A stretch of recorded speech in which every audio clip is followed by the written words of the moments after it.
Deacon Finell will take over classes today. You may report to your class.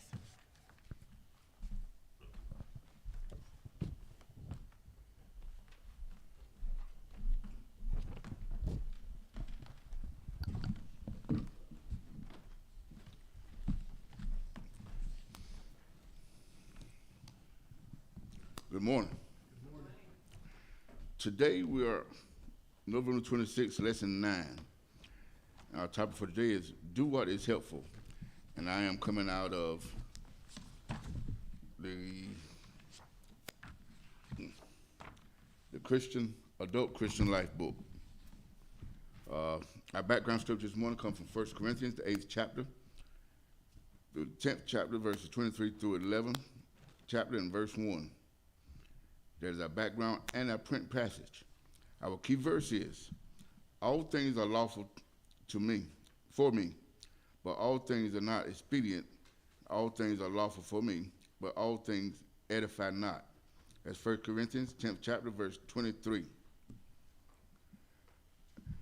This is like lesson 9, and we go back this whole time. Paul has been talking with the people in Corinth about certain rules and regulations, laws that they're supposed to have been following, because certain laws back then, if you didn't do them, you'd be put to death.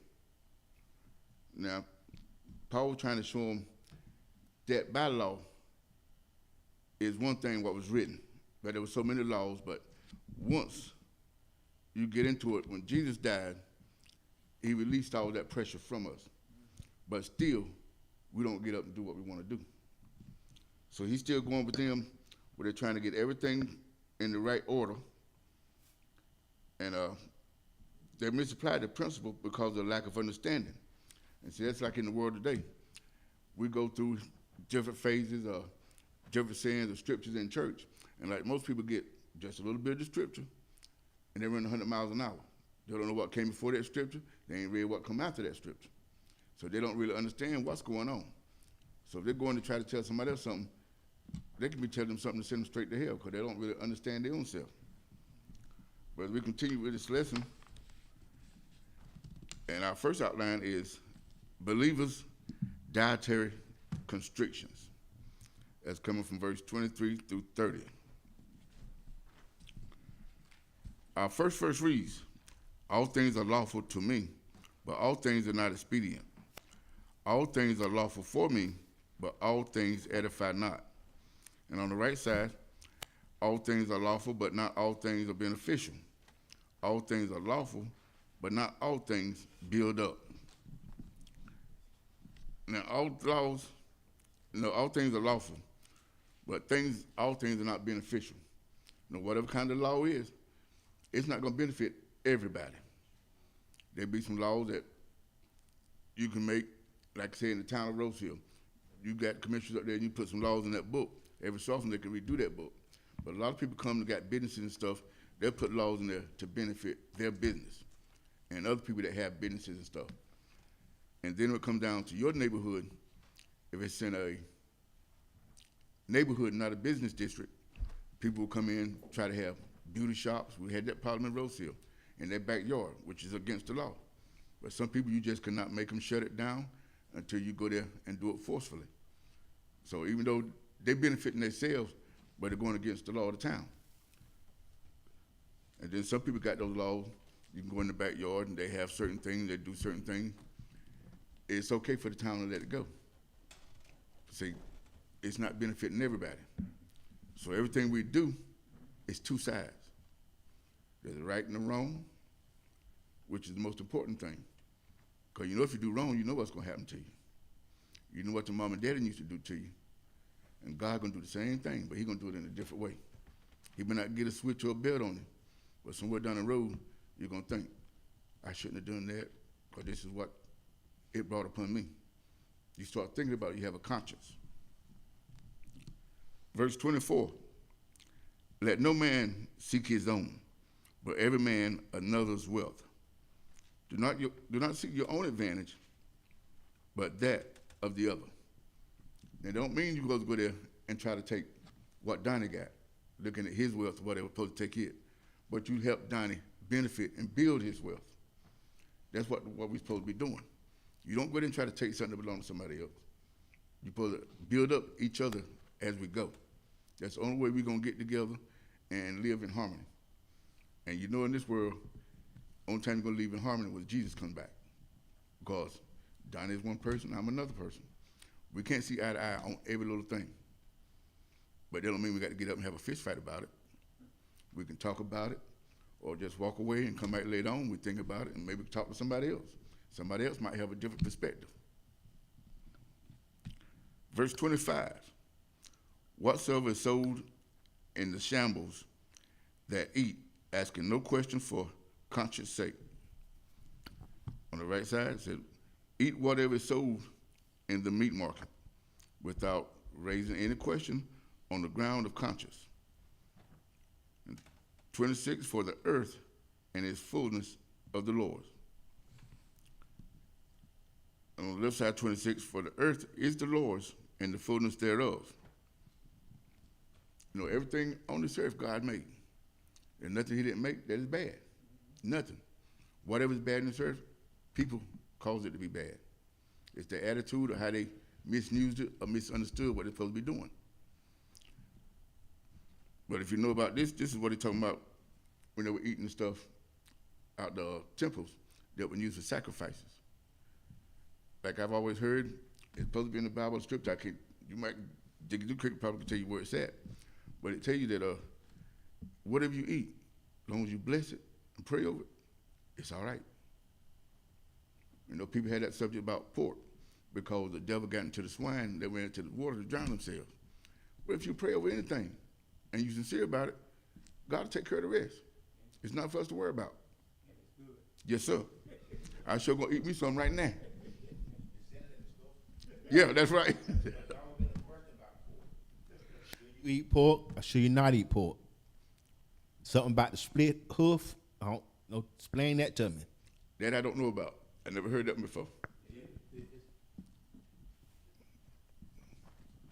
It goes back to Leviticus about unclean animals.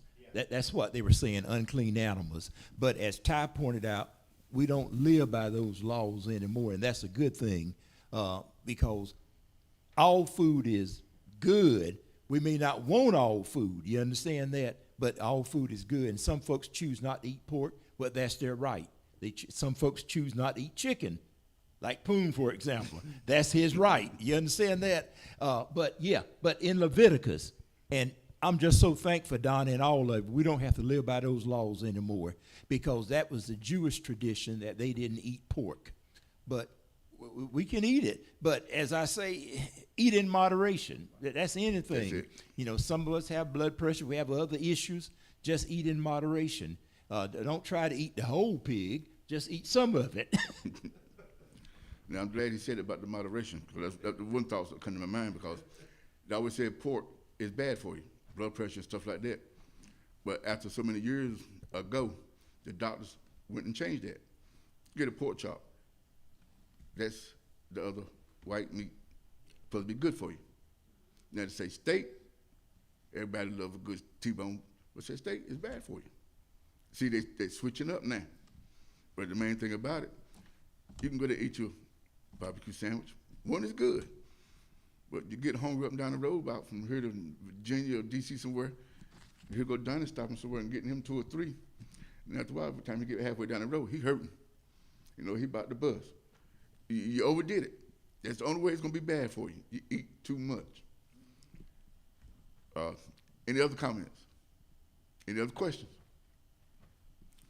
Okay. I would like to say, back in the day, I remember, back in the day, I remember a pastor, a former pastor, was preaching and he mentioned that, you know, if you said your blessing, you know, there could be something in your food. But if you say your blessing not knowing, then, you know, God will take care of you. But if you know there's poison in there and you say your blessing, you know, you shouldn't eat it. Yeah, if you know it's poison in it, you're going to die. And that's coming up too, Stephanie, in our lesson for today. It's coming up. That's a good point. Yes, you bless the food. You bless the food by all means.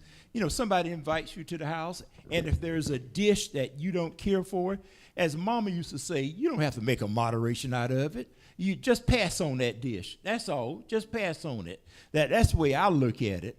You know, common sense. Because maybe certain foods that you don't really care for, you say, well, I'm good. But you don't, as I said, don't make a moderation out of it. Say your grace and move on. As one lady said at New Christian Chapel years ago, she said she wasn't supposed to eat pork, Donnie, but she said that barbecue was smelling and looking good. You know what she said? She said, I said my grace and I took my pill. That's what she did. Okay. Verse 27. If any of them that believe not bid you to a feast, and ye are disposed to go, whatsoever is set before you, eat, asking no questions for conscience sake. On the right side, if an unbeliever invites you to a meal and you are disposed to go, eat what is set before you, and without raising any question on the ground of conscience. You know, just like I said, I don't eat chicken, my brother-in-law. But you go to Sunday dinner a long time ago when I was a little boy, the preacher used to come to your house and eat after church. Yeah. Now, us children, you didn't go in that house in that kitchen messing up food until the preacher went in there and ate. And about every Sunday, it was fried chicken somewhere. Now you go to Stephanie's house to eat, and she invites you to eat, and that's all she brings you, fried chicken. You better not say nothing, because Stephanie gonna throw you out and ain't gonna give you a biscuit. See, but that's you don't complain about stuff when people give you something, even if you got problems with it. Just decline if you must. That's right, and be polite about it.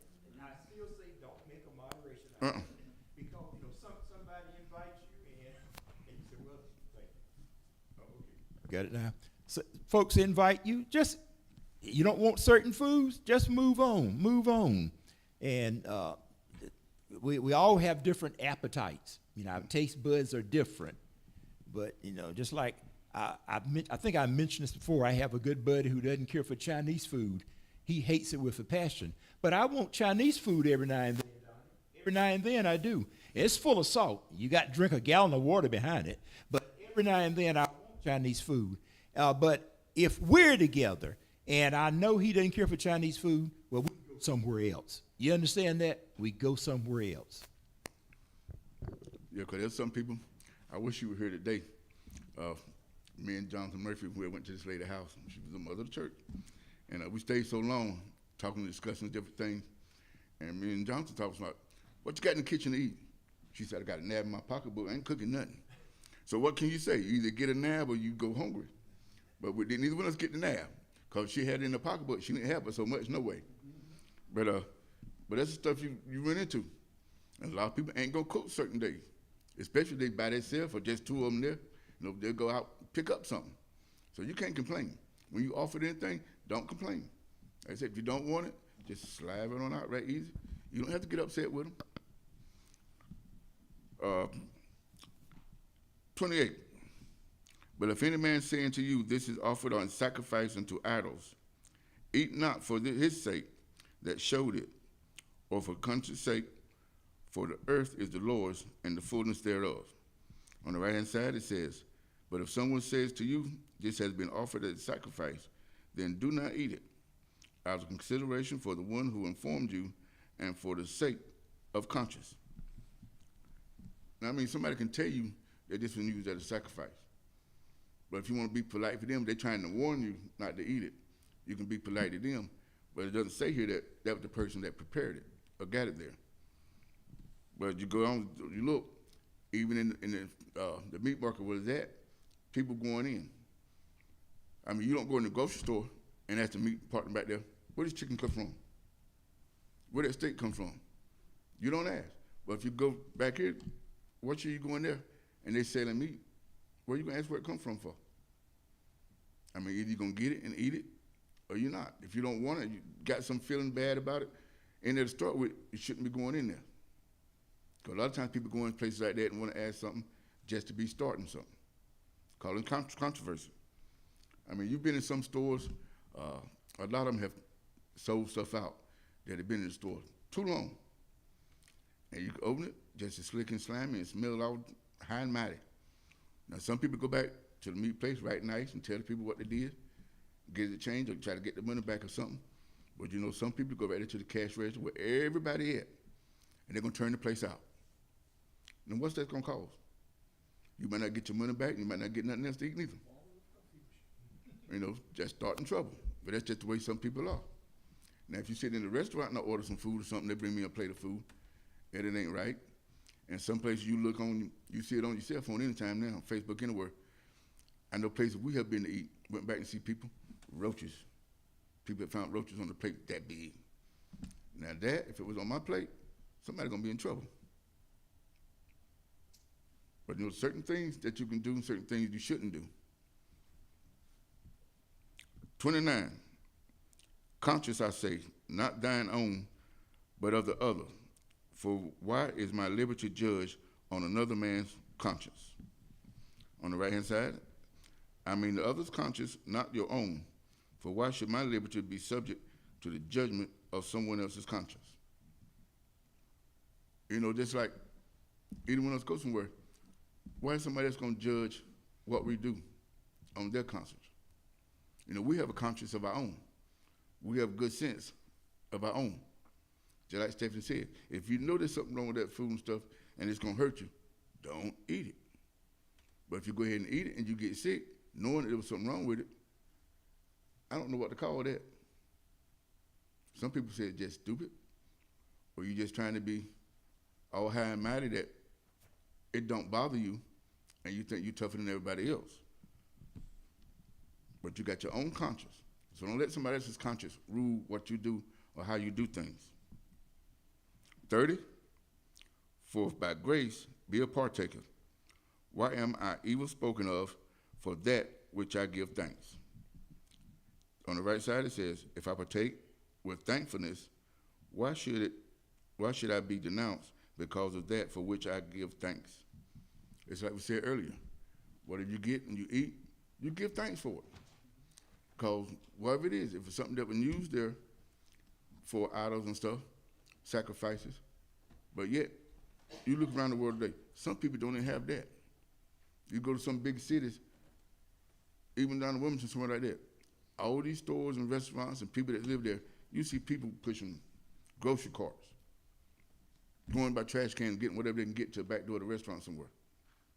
And then you go to other foreign countries, they out there in the dirt somewhere, don't have nothing. They can't walk by and pick up no straps nowhere. But yet, we got to be so high and mighty, we got to be so choicy and have a conscience like we so much better than other people. Be thankful for what we have. Because if you're not thankful for what you have, the next day you might not have nothing. You know, you might not have nothing then, but the next day, you might not have a life. Any questions or comments?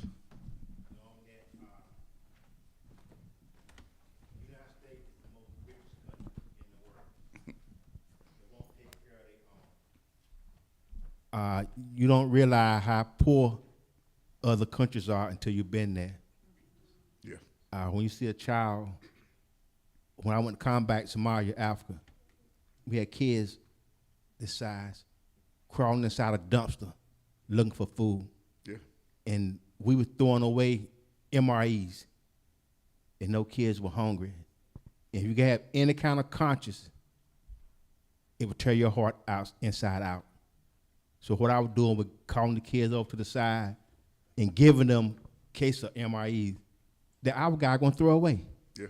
So you pick through what you want. I like ham, egg, and cheese. Every morning I open up a new box, find my ham, egg, and cheese, and throw the other box in the corner. That's how we waste food. And we take the food here in the United States and send it to other countries, it will help those countries so much. Yeah. You know, you can look at it on TV, they're going to these third world countries. You see little children laying up on the hospital bed and stuff, arms about big as your finger, but the stomach's so swollen, but they don't have any food, anything in it. They're just sitting there wasting away. They're dying. And just like them MRRs, hey, I got some in my house right now. People talk about them, don't want them, don't like them, this and that. It ain't nothing but just food that's already been processed. Just like you just get that powdered milk.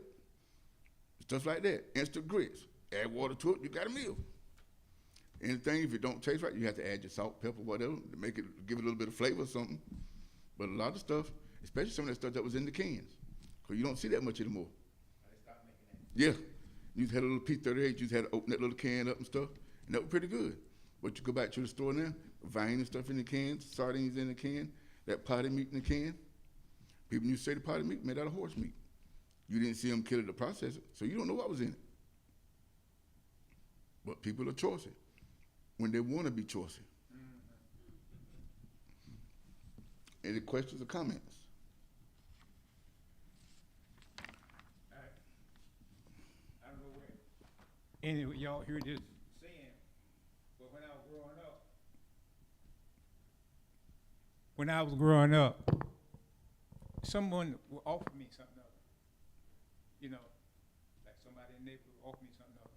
And if I didn't want it, my mother always told me, don't look a gift horse in the mouth. Mm-hmm. You heard that, Jimmy, right? So she said, take it anyhow. You know, you take it. If you look at it and see if it's clean, you're going to eat it. Yeah, Because sometimes you be hungry. yeah. See, they still say that saying today. You know, a lot of people you hear say that somebody give you something, you don't supposed to throw it back in the face. You're supposed to accept it with a good heart. Even if sometimes you might not need it. It might be something you can't use. There's somebody you might know down the street that can use it, can benefit somebody else.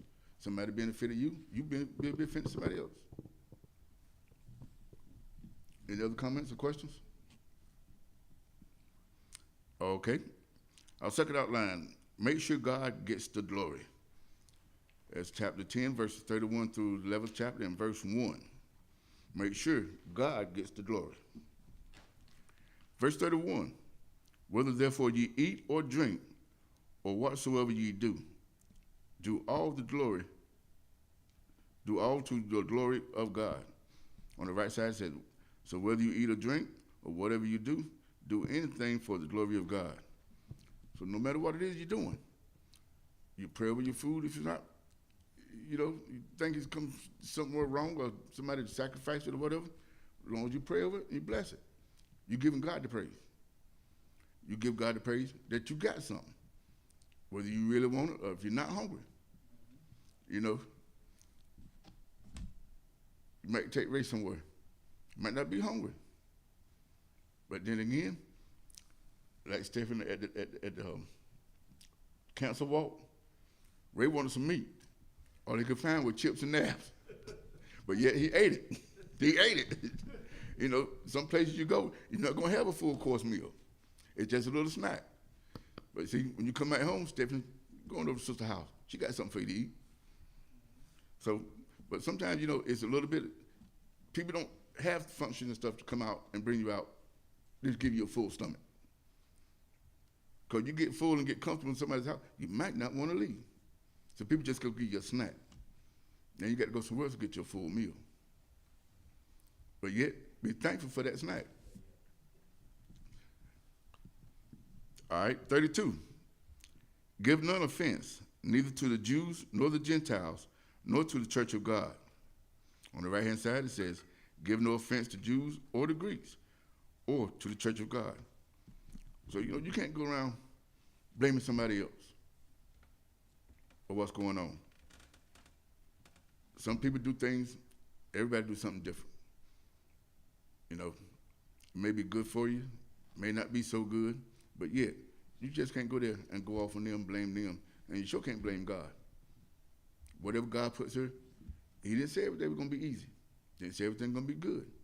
Because if you didn't have some bad problems and bad days, stomach growling once or twice a day or a week, you know, something ain't right.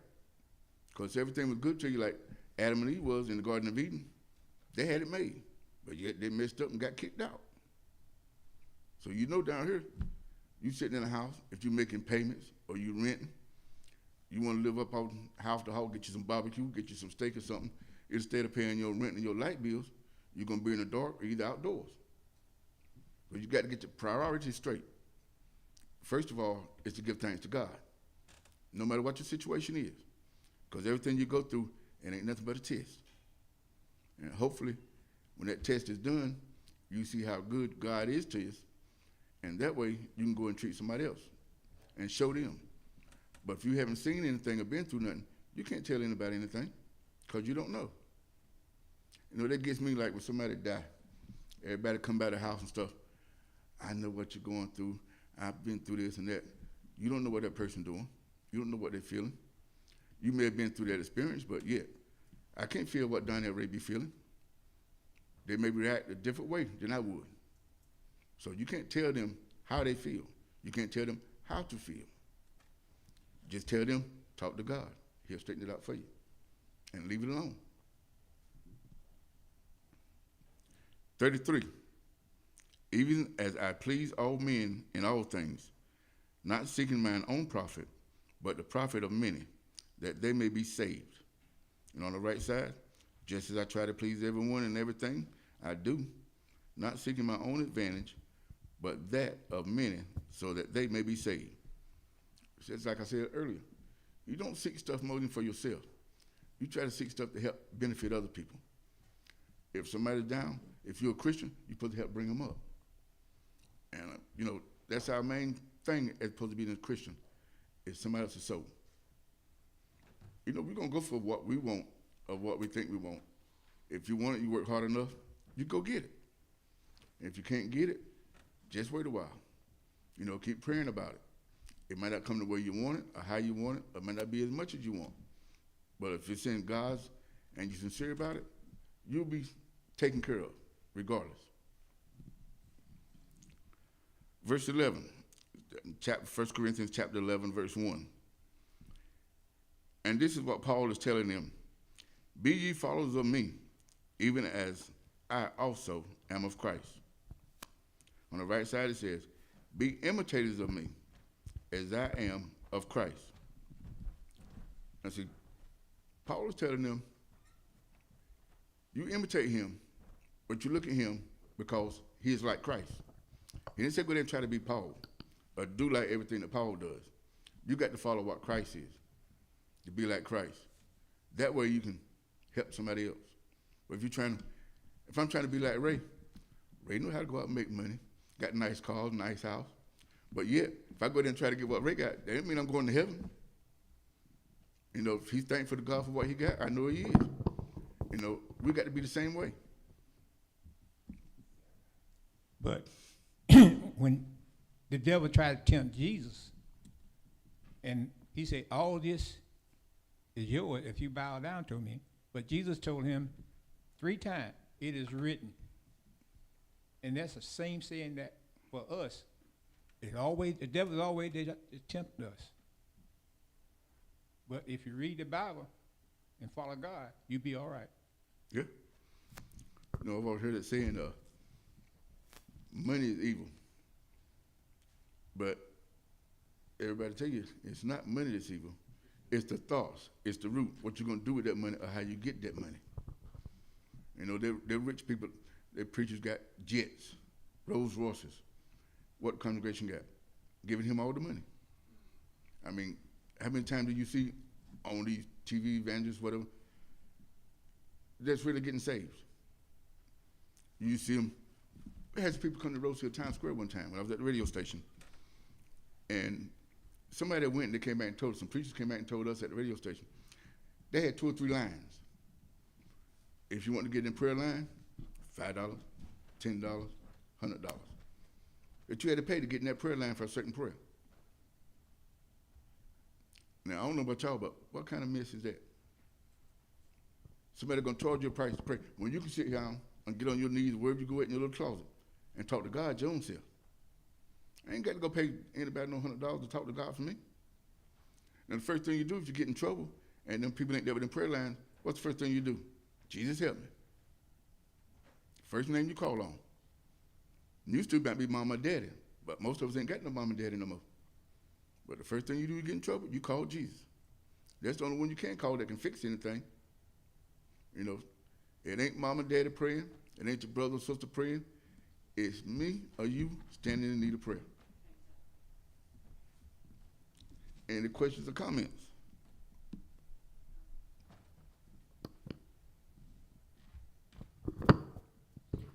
Well, if you think about Paul's history,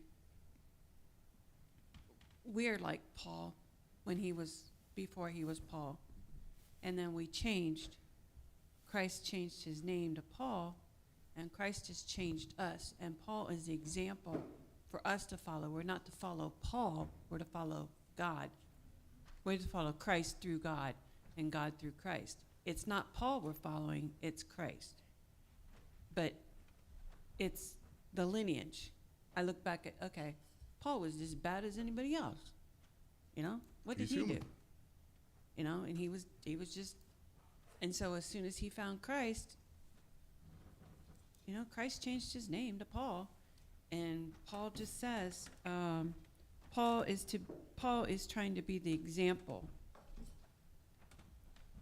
of himself to Christ, but he doesn't want people to follow Paul. He wants people to follow Christ.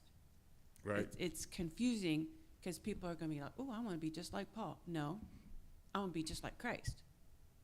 He's trying to lead them down that slippery slope, so to speak. But in my Bible, on verse 11:1, it says, "Why did Paul say, 'Follow my example'? Paul wasn't being arrogant. He did not think of himself as sinless." Paul was never sinless, as we are never sinless until we come to Christ. True. Like I said, once you get Christ in you, all the old things supposed to be going away. You're a new creature. And so like Paul was telling them, the people need an example. They need something like we do, most kids do, Michael Jordan, a role model. Making all these shoes and stuff, getting people money. How much do he give back to the community or those that need it? And see, Paul said they needed a role model, somebody to follow. Imitate him because he's a follower of Christ. He won't try and sit there, like she said, you know, not to edify himself, but the points beyond himself, he points to Christ. The things that he do for Christ, follow that, not him. Because a human being could be one thing today, this afternoon there could be something different. And you follow them, you'll be in a world of trouble. I don't care if it's your friend, family member, who it is. Only person that I know of truly that can be trusted is Christ. I mean, the pastor might smile at me today. Tomorrow, I might have said something or did something different, and that day, he might be ticked off at me. And he's a man of God. And the Bible said we can get angry, but what you do after you get angry is the thing. And I hope that he will come out and forgive me instead of putting out here. I don't know if he's packing it there or not. But, you know, it's different ways you do things. And like I say, if you're in Christ, you're a totally new creature. And you just can't let anything and everything get on your last nerve. If you do, you got to go somewhere, relax, calm down, pray about it. Have you take care of your problems. But the most thing, you got to have Jesus with you. Questions or comments?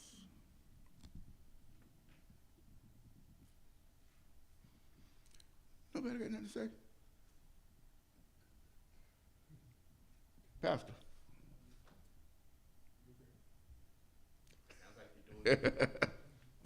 Thank you. But that's the main thing, because these people, Paul, as long as he's been going and trying to teach them, the whole while, they've had the laws and stuff in front of them. But they did their own interpretations. They got things wrong and backwards. And just because, like I said earlier, you get that one piece of that verse, you run with it. You don't understand exactly what's going on.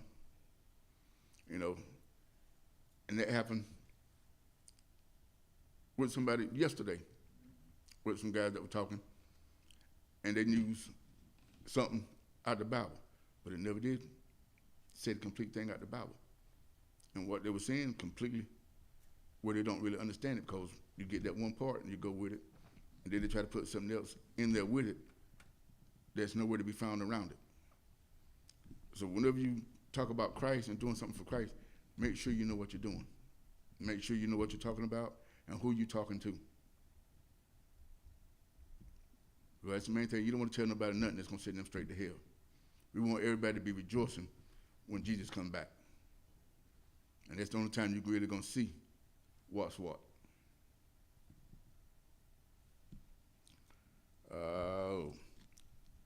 I think that's about all I got. Let somebody else got some questions or comments. We just need to think about, putting God first, others second, and ourselves last. We're talking about hunger, just like Donna was saying. We have people here that are hungry. We have food that we throw away. Sometimes you can just reach out and give a person something. It's not all about, it's a holiday time, but it don't have to be that. If you see a person in need or someone that is hungry, reach out to them.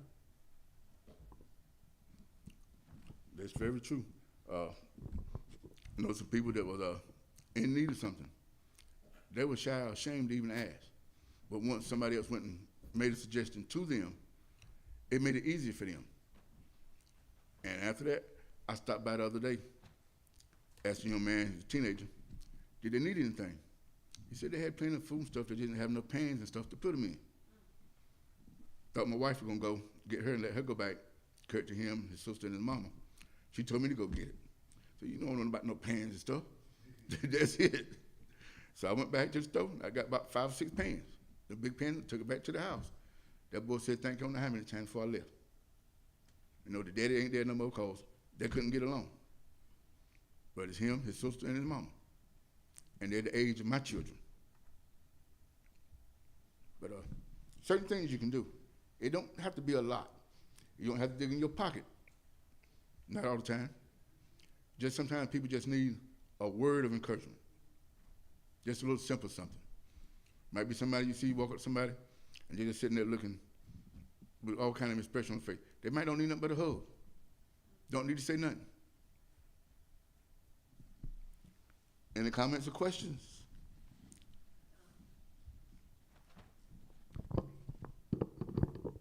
I like this last sentence in here. Our brokenness becomes a trophy or proof positive of what God can and will do. You know, you're broken, God can fix you. Yeah. And it's simple, and people make it so hard. It's hard for them to quit this, to do this for Jesus. But God said, either you are or you're not. Just that simple. Yes or no. You ain't got to go through the whole debate and stuff. Not with Christ. I mean, Jesse might have a debate about something. When I go to him, try to get $100 from him. But, you know, other than that, at my cousin, he said, well, I would if I could, but you don't need it or something. You know, certain